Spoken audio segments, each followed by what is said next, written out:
Hello दोस्तों, कैसे हैं सभी आप सभी का स्वागत है आज फिर से एस्ट्रो कुंडली ज्ञान चैनल पर। दोस्तों, आज हम जानेंगे कौन सा ग्रह किस घर में उच्च का होता है और कौन से ग्रह किस हाउस के अंदर नीच का हो जाता है। ये हमारी कुंडली विश्लेषण के लिए बहुत ज़रूरी होता है कि अगर हम जानें कौन सा हमारा सबसे मेन प्लैनेट है, ग्रह है जो उच्च का है, और वो हमें कैसे फल प्रदान करेगा। अगर वो नीच का है तो वो कैसे फल प्रदान करेगा। ऑब्वियसली अगर वो नीच का है तो वो बुरे फल प्रदान करेगा। अगर वो उच्च का है तो वो हमें बहुत ही अच्छे फल प्रदान करेगा। तो आज हम जानेंगे कौन से हाउस में कौन सा प्लैनेट उच्च का होता है और कौन सा नीच का होता है। ये देखिए दोस्तों, हम स्टार्ट करते हैं सूर्य देवता से। सूर्य देवता जो हैं वह हमारे पहले घर मेष राशि में उच्च के माने गए हैं। वहीं तुला राशि में वह नीच के हो जाते हैं। इसी तरह से हमारे चंद्र देवता हैं, वो सेकंड हाउस वृष राशि जो शुक्र का है उसमें वह उच्च के हो जाते हैं। वहीं 8th हाउस वृश्चिक जो मंगल का है उसमें वह नीच के माने गए हैं। वहीं जो मंगल है, मंगल देवता 10वें घर मकर राशि में जाके वह उच्च के हो जाते हैं और 4th हाउस कर्क में जाके वह नीच के माने गए। वहीं बुध जो है 6th हाउस कन्या में जाके वह उच्च के हो जाते हैं और 12th हाउस मीन में वह नीच के माने गए हैं। गुरु जो हैं, गुरु देवता हमारे जो हैं वो 4th हाउस कर्क में जाके उच्च के हो जाते हैं और 10th हाउस मकर में वह नीच के माने गए। इसी प्रकार जो शुक्र देवता हैं वह 12th हाउस मीन राशि में उच्च के हो जाते हैं और कन्या में जाके वह नीच के हो जाते हैं। शनि देवता तुला हाउस जो तुला है 7th हाउस उसमें जाके उच्च के हो जाते हैं और 1st हाउस मेष में वह नीच के माने गए। राहु और केतु एक दूसरे के ऑपोजिट होते हैं। राहु देवता जो होता है वो राहु 2nd और 3rd वृष और मिथुन में जाके उच्च का माना गया है। और वहीं राहु जब 8th और 9th में चले जाते हैं तो वह नीच के हो जाते हैं। केतु उनके ऑपोजिट होते हैं। अगर वह 8th और 9th में है, वृश्चिक और धनु राशि में होते हैं तो वह उच्च के हो जाते हैं। और अगर केतु 2nd और 3rd में चले जाते हैं तो वह वृष और मिथुन में नीच के माने गए हैं। तो यार दोस्तों, आपने जाना कि कौन सा ग्रह किस राशि में उच्च का हो जाता है और कौन सा ग्रह नीच का हो जाता है। लेकिन इन ऊंच और नीच में भी डिग्री वाइज होता है कि कौन सा ग्रह कितनी डिग्री के ऊपर उच्च का हो जाएगा। जैसे सूर्य है, सूर्य 10 डिग्री तक हमारे उच्च के माने गए हैं। इसी प्रकार चंद्र है, चंद्र देवता है वो 3 डिग्री तक उच्च के माने गए हैं। मंगल देवता जो हैं वो 28 डिग्री तक उच्च के माने गए हैं। बुध देवता हैं वो 15 डिग्री तक उच्च के माने गए हैं। गुरु देवता हमारे 5 डिग्री तक उच्च के माने गए हैं। शुक्र देवता अगर मीन में बैठे हैं 27 डिग्री पर तो वह उच्च के हो गए। शनि देवता अगर 7th हाउस तुला में बैठे हैं 20 डिग्री पर तो भी वो उच्च के हो गए। इसी प्रकार राहु और केतु हैं। राहु अगर वृष राशि में 15 डिग्री पे बैठे हैं तो उच्च के हो गए। मिथुन में बैठे हैं 20 डिग्री पर तो उच्च के हो गए। इसी प्रकार केतु हैं, अगर वो 15 डिग्री में बैठे हुए हैं वृश्चिक में तो वो उच्च के हो गए। धनु में 20 डिग्री पर बैठे हैं तो वह उच्च के हो जाते हैं। अब ये जो अवस्थाएं जो डिग्री वाइज है, इनकी एक अवस्थाएं प्रदान की गई हैं कुंडली में कि कौन सी कितनी डिग्री पर किस रूप में वह होगा और कितना उसका बल होगा, पावर होगी उसमें, और उस प्रकार से वह हमें रिजल्ट देगा। जैसे मान लो हमारी बाल अवस्था होती है, फिर हमारी टीनेज होती है, फिर हम यंग होते हैं, फिर वृद्ध होते हैं, मृत होते हैं। तो इसी प्रकार से इन्होंने एक विश्लेषण किया हुआ है, इनका जो डिवीजन किया है वो उसी प्रकार से पावर का भी किया हुआ है। जैसे मान लो कोई ग्रह अगर 0 से 6 डिग्री तक का होता है तो उसका जो बल पावर होगा वो बाल अवस्था वाला होगा, चाइल्ड वाला, बचपन वाला, तो वो हमें 25% ही रिजल्ट देगा। अगर कोई प्लैनेट 6 से 12 डिग्री पर बैठा हुआ है तो वो 50% हमें रिजल्ट देगा, क्योंकि वो कुमार अवस्था में होगा जो टीनेज बोलते हैं। इसी प्रकार अगर वो 12 से 18 डिग्री पर बैठा है तो वो 100% रिजल्ट देगा, क्योंकि वो युवा अवस्था में है, वो यंग एज में होगा।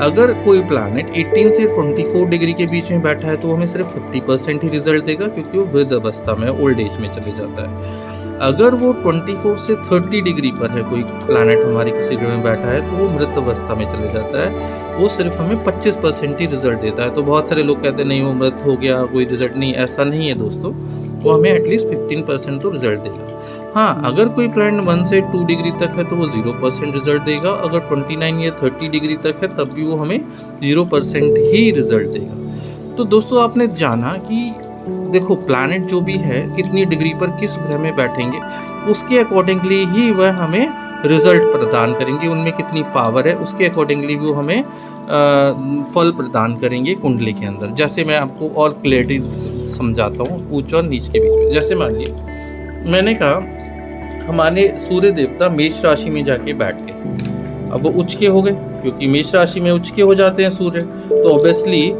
जो मेष राशि है जो जिसको मिला हुआ है वो मंगल को मिला हुआ है घर, ठीक है।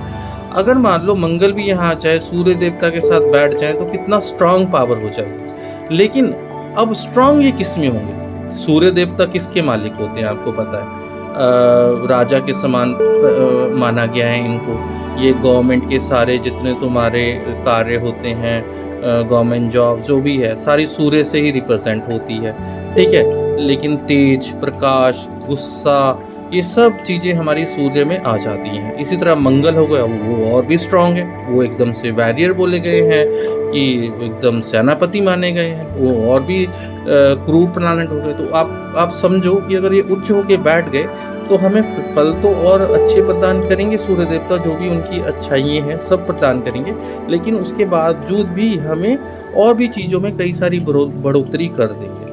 अब ये 7th प्लैनेट में जाके तुला राशि में नीच के हो जाते हैं, ठीक है। अब ऑब्वियसली जब वो तुला में बैठ गए तो ये जो 7 प्लैनेट है 7 शुक्र को मिला हुआ जो सूर्य देवता के दुश्मन है, मतलब जिसे हम दानवों के प्लैनेट बोलते हैं शुक्र देवता को, तो ऑब्वियसली वो फिर हमें खराब फल ही देंगे। क्योंकि अगर वो दानवों का प्लेनेट के साथ बैठे हैं तो ऑब्वियसली जो भी इनमें बलाबल के हिसाब से पावरफुल होगा वो अपना वर्चस्व उसके ऊपर ज़्यादा कर लेगा। अब यहाँ पर ये नीच के हो गए तो ऑब्वियसली ये बुरे फल देने के लिए वो हो गए बाध्य, तो और उसके साथ शुक्र भी मिल गया तो और भी बुरे फल दे देंगे। तो ये डिपेंड करता है। अगर मान लो आपकी राशि में 2 या 3 नीच के बैठ गए ग्रह तो आपकी तो लाइफ बहुत ज़्यादा स्ट्रगल वाली हो गई, बहुत ही ज़्यादा प्रॉब्लमेटिक होगी। तो ये चीज़ें हमें ध्यान देनी होती है कुंडली में कि ऐसा तो नहीं है कि हमारी कुंडली में कोई एक से ज़्यादा नीच के प्लैनेट अगर हैं तो हमें फिर जल्दी से उसका उपाय करना चाहिए जिससे हमारी लाइफ ईजी हो और हैप्पीनेस बढ़े। अब मैं आपको और अच्छी तरह समझाता हूँ कैसे ये प्लैनेट्स उच्च और नीच के हो जाते हैं। जैसे मैंने आपको समझाया पहला जो घर होता है मेष राशि का होता है तो उसमें हमारे सूर्य देवता हमारे उच्च के हो जाते हैं, ठीक है। अब हम यहाँ से 7 गिनते हैं, देखिए जो यहाँ भी 7 आएगा उसके ऑपोजिट जाके वो नीच के हो जाएंगे। देखो 1 2 3 4 5 6 और 7, तो यहाँ जाके आएगी तुला राशि, ठीक है। यहाँ जाके सूर्य देवता जो है वो नीच के हो जाएंगे, यहाँ उच्च के थे, ठीक है।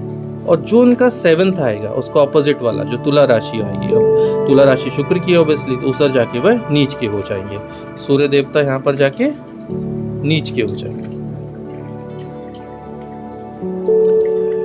इसी प्रकार हम चंद्र देवता की बात करते हैं। अब चंद्र देवता है वो 2nd हाउस में जाके उच्च के हो जाते हैं, ओके। अब हम यहाँ से काउंट कर लेते हैं 7, 1 2 3 4 5 6 7, तो 7 आ गया वृश्चिक। तो वृश्चिक में जो हमारे चंद्र देवता है वो हमारे नीच के हो जाते हैं,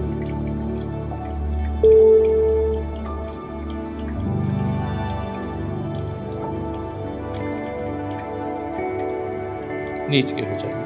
तो इसी प्रकार हम सारी कुंडली का विश्लेषण करेंगे। अब शुक्र देवता की बात करें तो शुक्र देवता 12वां जो घर होता है उसमें जाके उच्च के माने गए, ओके। यहाँ हमारे उच्च के हो जाते हैं। अब उच्च के हो गए तो यहाँ से हम 7 हाउस गिनेंगे, 1 2 3 4 5 6 7, तो जो हमारी कन्या राशि बनेगी उसमें जाके शुक्र देवता नीच के हो जाते हैं। इसी तरह हमारे मंगल देवता है, मंगल देवता जो 10th हाउस होता है हमारा मकर में जाके वह उच्च के हो जाते हैं। और इसी के ऑपोजिट जो 7th हाउस बनेगा हमारा कर्क बनेगा। कर्क में जो मंगल है वह नीच के हो जाएंगे। लेकिन इसी के ऑपोजिट हमारे गुरु देवता हैं। गुरु देवता जो है वो 4th हाउस में तो उच्च के हो जाएंगे, लेकिन उसी के ऑपोजिट जो मंगल का घर है, जो मकर राशि का घर है, इसे मकर के लिख देते हैं यहाँ पर, जो मकर राशि है इसमें गुरु देवता नीच के हो जाएंगे। तो उस प्रकार के फल देंगे हमें। ठीक है, अब हम जानेंगे शनि देवता। शनि देवता जो थे वो बिल्कुल सूर्य के ऑपोजिट हो गए। ठीक है, उसमें क्या हुआ, शनि देवता जो इनका तुला घर था इसमें ये उच्च के हो गए, लेकिन इसी के ऑपोजिट जो 7th घर है, 1 2 3 4 5 6 और ये 7, और यहाँ शनि देवता जाके नीच के हो जाएंगे। ठीक है, इसी प्रकार जो हमारे राहु हैं, राहु हमारे मिथुन में उच्च के हो जाएंगे। और अगर हम यहाँ से 7 हाउस गिने, 1 2 3 4 5 6 7, तो ये जो हमारा 9th हाउस बनेगा धनु, इसमें राहु नीच के हो जाएंगे। केतु का ऑपोजिट है, केतु धनु में उच्च के हो जाते हैं, यहाँ ये उच्च के हो जाएंगे और मिथुन में जाके ये केतु देवता नीच के हो जाते हैं। तो इस प्रकार से आपने जाना कि अलग अलग ग्रह किस प्रकार से हमारे हाउसेस में उच्च के हो जाते हैं और किस प्रकार वह नीच के हो जाते हैं। तो दोस्तों, जब भी हम कुंडली का एनालिसिस करते हैं तो हमें बहुत ज़्यादा ज़रूरी हो जाता है इन चीज़ों को जानना कि हमारा कौन सा प्लैनेट स्ट्रॉन्ग है, कौन सा हमारा प्लैनेट उच्च का है, कौन सा नीच का है, उसे कितनी डिग्री बलाबल कितना मिला हो, उसकी पावर कितनी है।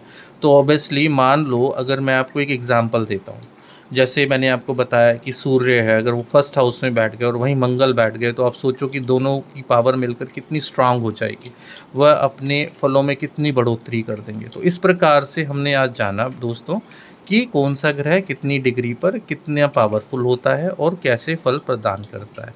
अगर दोस्तों आज आपको मेरी वीडियो अच्छी लगी हो तो प्लीज़ लाइक करें, सब्सक्राइब करें और हमें मोटिवेट करें, अपने कमेंट्स प्रदान करें, जिससे हम आगे भी इसी तरीके से वीडियो बनाते रहें और आपको आपका मार्गदर्शन करते रहें। अगर आपको अपनी कुंडली का एनालिसिस कराना हो तो हमारे डिस्क्रिप्शन में नंबर दिया हुआ है, आप कभी भी हमें कॉल कर सकते हैं 7065850006 पर। धन्यवाद।